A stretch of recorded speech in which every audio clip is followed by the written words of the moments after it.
everyone, welcome to my Halloween crafting extravaganza. I have a couple of crafts that I want to revamp, upgrade, change, whatever.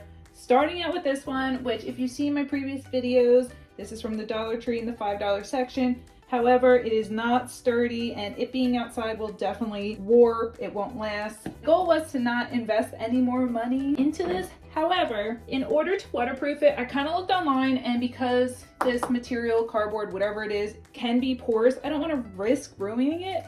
So I saw on a forum that they suggest using this clear contact paper, which also from the Dollar Tree, so it was only $1.25. It's the perfect length where it should fit from top to bottom. I believe that's 4 feet, and it will have basically a whole other roll to it. I got 2 as a just in case. So instead of $5, figure it's $7.50 after tax, an $8 decoration. And then on the back, because it's flimsy, I wanted to reinforce it with wood. I happen to have some wood lying around, so this was free. It's a little short, but that's okay. I'm still gonna work with it. I don't want to take a chance of nailing this wood into this wood and having it split. So I have one contact strip laying around. I'm gonna cut it in half, put one on the top, one on the bottom. That will give it some hold, as well as Gorilla Glue. This is basically E6000. I also have a knockoff E6000, which is a B6000. I think I got from Amazon or Temu, whatever it is. So because it can hold to wood, I'm gonna glue the whole middle down. If it can make this sign last, I'll be happy. Let's get crafting.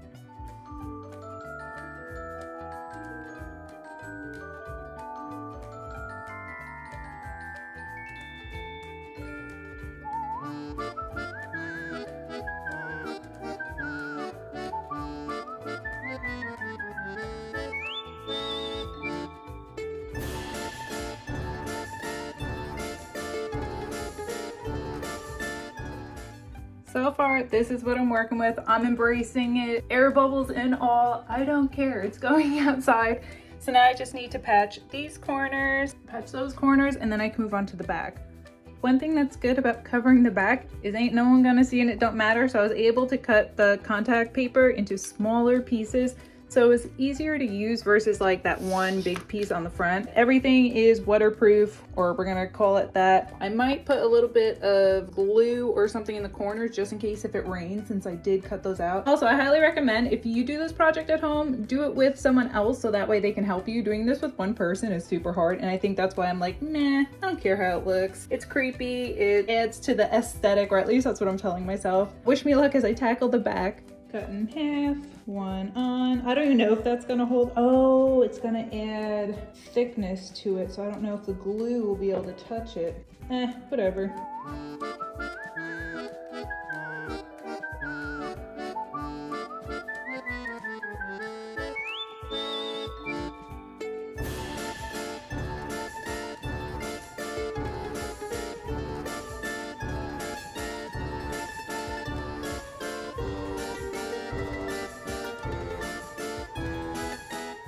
This is the sign all completed. Is it great? No, but that's not the point. The point is if it lasts longer than a season or 2 of Halloween, I'd be happy. So the back has been reinforced. I could even pick it up by this piece of wood. It's amazing that glue can hold it. This will go outside my front door, and the real test will be if it can last through rain and stuff like that. But again, if not, it's only $8 wasted. This should be a super simple customization. I'm basically just gonna paint with using this. It's almost out. My basic white acrylic paint. Give me a blank canvas to start off with, and then I'll go through and use these paint pens, which I believe I got off of Temu. Doesn't matter the brand. But I'm gonna redo his circle eyes, just again, black, simple, boring, and a circle boo mouth instead of this awkward smile he's got going on. And then lastly, I'll spray it with a clear protective coating. So easy peasy, lemon squeezy. So that's one coat done. I'll do another one off camera, and then we'll move on to the paint pen. This is after a couple of coats, and I ended up texturizing him because I don't know if you can see like where the mouth is. There's definitely like an indent, but I forgot I had this artificial snow that I got from the Dollar Tree a while back. I figured let's add one more layer of this, and then I'm gonna add that snow for more texture. Here's what we're working with. I did try to clear off the eyes and make room for the mouth too. Before I do that, I do want to spray it with clear coat first. I decided to use acrylic paint instead of the paint pens just because since I use so much white paint, I didn't want to have to apply any pressure, and I was afraid if I used paint pens, if I put pressure on it, it would actually move around the white paint.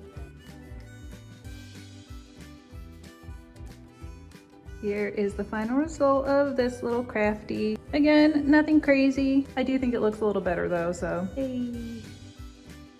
Next project, the danger and beware sign. Since I used all my acrylic paint on the ghost, I'm just gonna go through with this white paint marker, make all the little bonies white. I might touch up the danger signs, I might leave it. Again, this was $1, so I'm not trying to go too big on this project.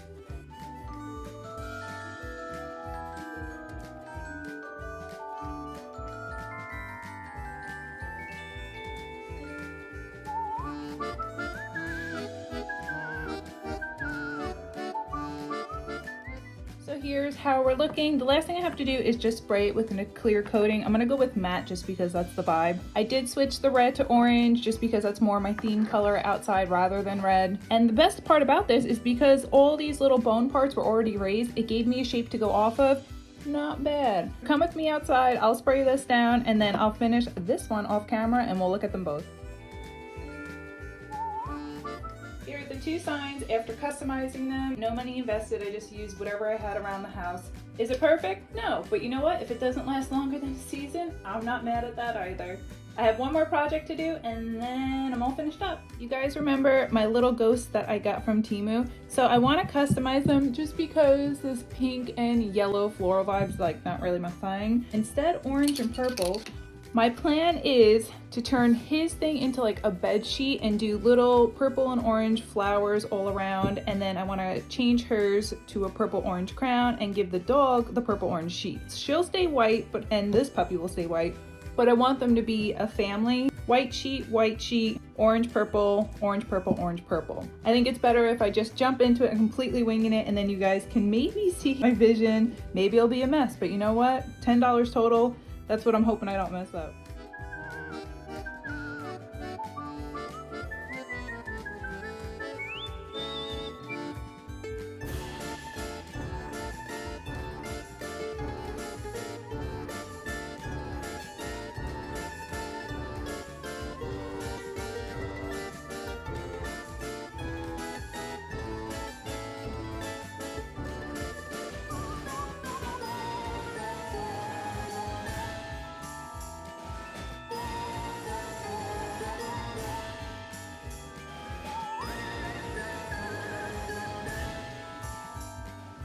I love the way these turned out. Oh, let me know what you guys think. Does it read bedsheet? Does it read just floral? I tried to get them so they were, you know, opposites but matching. Here's a little floral crown. You can still see some of the pinks and yellows, but I actually like the way that makes the flowers look. You got the little doggy. So that's it for my crafting extravaganza. I had fun. I hope you guys did too. I definitely suggest if you have any odds and ends around your house that you can bring new life to, definitely do it. As always, thanks for hanging out with me today. If you want, feel free to like and subscribe. And until next time, bye friends.